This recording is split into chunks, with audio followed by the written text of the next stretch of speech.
Hello everybody and welcome back to another My Porch Prints tutorials. This is Kyra and today I'm going to be showing you how to create this Victorian moth themed folio is what I'm calling it. It's not officially a folio, it's just the kit and I turned it into something kind of like a folio with all of these little flips and hidden pockets and things like that. Let me know down below if you would call it something different, but ultimately I am going to be taking you through step by step, start to finish to create this entire thing. And it does lie fairly flat, so it should be able to fit in any junk journal you'd like. And as always, you can find links to the kits used down in the description box below, along with all of our socials and links to any supplies you see in today's video. And speaking of supplies, this is everything you'll be needing. All of these things come from our new Victorian Moths kit. Again, that is linked down below. So you'll be needing to cut out the fussy cuts, which you might have already done if you crafted along with me in our previous video from Monday, where I showed you how I made this little fold and flip out page. If you haven't seen that, I will link that down below as well. And this was a page that I cut in half and I told you guys to save the other half, so you'll be needing both of those today. If you didn't craft along with me, just choose any page from the kit and cut it in half and you can use that as well. And then we have this freebie for you guys that has some of these tags and these little pockets on it. You can find that in the description box, printed out on cardstock, and those little pockets actually match the tags from the Victorian Moths kit, these ones right here. So the smaller tags go with the smaller pockets and the larger tags go with the larger pockets. And then I went ahead and printed out these large cards from the kit, as well as these ephemera pockets. And I also took the pages, some of the papers, I guess, from the kit and printed them at 25% or 4 to a page, again, printed on cardstock. If you don't want to do this, you can also just take a decorative paper and cut out 4 squares that are 5 inches by 4 inches. However you want to do it is fine. It just kind of depends on your printer's capabilities. And then I did also print off a regular sheet of paper. This is the only piece that is not cardstock. And you can use any paper from the kit that you like. I used this decorative one, which was a freebie that we gave away with Monday's video. So if you want to watch that video and get that freebie, you can. And then you'll need one more page from the kit, any page you like, something decorative, and again, printed on cardstock. And then lastly, you'll be needing these 4 little circular ephemera pieces that come with the kit. We're going to use all 4 of them in today's project. And then for hardware, you'll be needing some brads. Now I have these miniature brads that we have linked in our Amazon affiliate shop down in the description box below if you are interested. Otherwise, you can use a full-size brad, but you may need a hammer to help flatten the top of them. Otherwise, you know, your journal might get kind of thick. It really just depends on what you're going for. So to start, we're going to take half of one of our journal pages here. This is the one from Monday's project. And we're also going to grab those little tags and the freebie printout. And of those tags, you're only going to need 2 of them. So you can take the rest and set them aside. So choose 1 small tag and 1 larger tag. You can use any of them, doesn't matter, whichever you like best. And then I'm going to go over the edges of mine with a little bit of distress ink in the color Ground Espresso, just to kind of hide some of that white and make them look a little bit older. And then we're going to need 1 large pocket and 1 small pocket to go over the tags. And then we're also going to need another large pocket and another small pocket to go underneath the tag. So that will leave you with 2 pockets to set aside for later. And then we're going to fill them up with those freebie little ephemera pieces, so make sure to cut all of those out and set those aside. And then we're going to use either an awl or a micro hole punch, or you can use a needle, whatever you have to make a small hole at the top of each of our tags. And then we can glue our pockets down. Make sure to get your glue as close to the edges as possible. That way we have as much room in the pockets as possible for ephemera. And once you glue a pocket down to each of our tags, then we can figure out where we want our tags to go on our page. So I'm going to kind of overlap mine a little bit, and I'm going to use a pencil to mark that hole we made earlier onto the page itself. And that way I have a guide for where to poke my holes so that we can secure our tags to the page using our little brads. So go ahead, grab your brads, pop them through your tag, and then pop them through the page just like this. And then we can flatten those prongs down like this. And I put my larger tag near the top and the smaller tag near the bottom, just so that I could still see this moth design down in the corner of the page, but you can put your tags wherever you like. And once they are secured, they should swing just like this, and that will allow them to reveal the little pockets we're going to glue underneath. So to do that, you're going to want to take your pencil again and mark the bottom corner and like the bottom edge of your tag, and you can use that as a guide for where to glue your little new pocket down. So again, going over the edges with glue, try to stay as close to those edges as possible, and then just align the bottom corner of your pocket with that corner you marked for your tag, and that way when the tag covers it, it is completely concealed. And once you are done gluing down all of your pockets, then you can fill them up with some of those little fussy cut labels from the FREEBIE printable. And there you go. Now you've got these cute little hidden pockets. And something to remember with these is it helps to lift them a little bit while you swing them so that they don't get caught on any of the ephemera in the pockets. All right, let's go ahead and move on to the second part of this project here. We're going to need those 4 little 5 by 4 inch squares and our little circle ephemeras. And we're going to take 2 of those little circle ephemera pieces and an X-Acto knife, and I'm also using a cutting mat. Again, this is all linked in our Amazon affiliate shop if you're interested. And for 2 of those circles, we're going to be making a line here about 1/3 of the way up the tag. And you don't want to cut it entirely in half. We're making a slit. So, you know, give yourself a little space for each of the edges. And we're just making like a little incision here. And then we're going to take each of those little circles that we, made the little cut in, and we're going to add glue along the perimeters of those, and we're going to glue them down flat to one of those 4 by 5 inch little cards here that we made. So go ahead and do that. And then we're going to take the ones we didn't cut and we're going to layer those on top so that they cover the one underneath. And then using a micro hole punch or an awl or a needle or anything like that, we're going to make another hole in the top all the way through all of the layers, including the card. And then we're going to use a brad to bind everything together. So just poke it through that hole that you made, and again, flatten the prongs on the back of the card like this. And again, we have this little piece here that swings. All right, so go ahead and do that for both of the cards. And then using some fussy cuts or some labels, you can go ahead and slide those into the little slit we made earlier. And this is going to become kind of like a little hidden swivel pocket. All right, go ahead and set those pieces aside and grab that journal page I mentioned earlier. We're going to cut that in half, and then we're going to take that one piece of paper that we have, not cardstock, this is just paper, and we're going to trace out some circles. So you're going to need some smaller ones and some larger ones. The smaller ones are about 4 inches in diameter, while the larger ones were about 6 inches in diameter. Basically, I just used anything I had around that was round. So I'm using, the lid of a jar and a candle. And then I cut the little strip off the edge of my paper. I'll be using this a little bit later for decorating, but that's optional.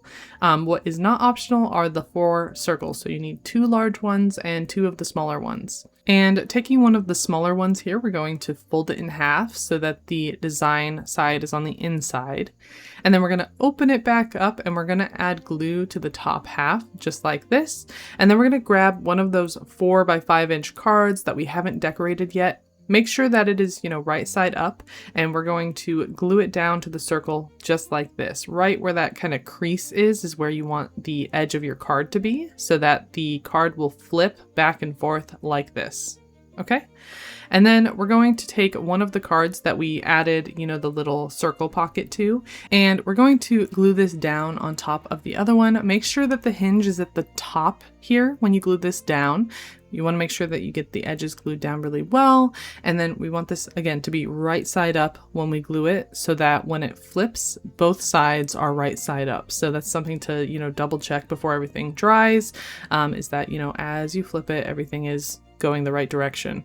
And I did round the corners of mine. You don't have to do that if you don't want to. It's just kind of an extra decorative step you can take if you like. And we're going to do this again for our second card here, but we're going to mirror things. So again, take that smaller circle, fold it in half, but this time we're adding glue to the blank side like this. And we're going to glue this down to the bottom of the piece that has the circular pocket on it. Okay, so it's a little bit different than last time, but similar, so that it folds up like this. And then we're going to take our blank card and we're going to glue that down to the back. Again, kind of sandwiching things together. Make sure that it is right side up and that the hinge is at the top of the card. And then if you want to, you can go around the edges with distress ink to kind of hide the white that might be showing where these two pieces meet. And we're going to do the same thing for our journal pages. So grab one of the decorative journal pages, like the one that we decorated, and then one of the, just plain journal pages, and then one of those large circles. And we're going to fold the large circle in half, add glue to the non-decorative side like this, and we're going to glue it down to the decorated journal page.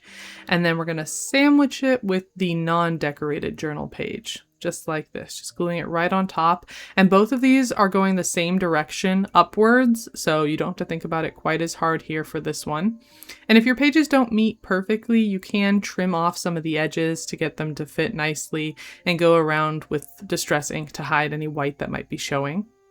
And then we're going to do the same thing to the other side, taking the large circle, folding it in half, adding glue to the back, and gluing it down to our decorative page, and then covering it up with the second panel here from our regular journal page so that they flip out just like this. Okay, so now we are ready to add all of these flips to our journal. We do have a video tutorial on how we made this particular journal from start to finish, so if you're interested, I will link that down below if you need a journal to add these things into. And when you're gluing your panels into your journal, there's a chance that they might be like a little bit too big, so you might have to trim a little off the edge. That's fine, just make sure that when you're doing that, you trim off the edge that doesn't have the hinge, otherwise you will cut the hinge off and ruin this and you'll have to redo it. So make sure that you do it on the other side.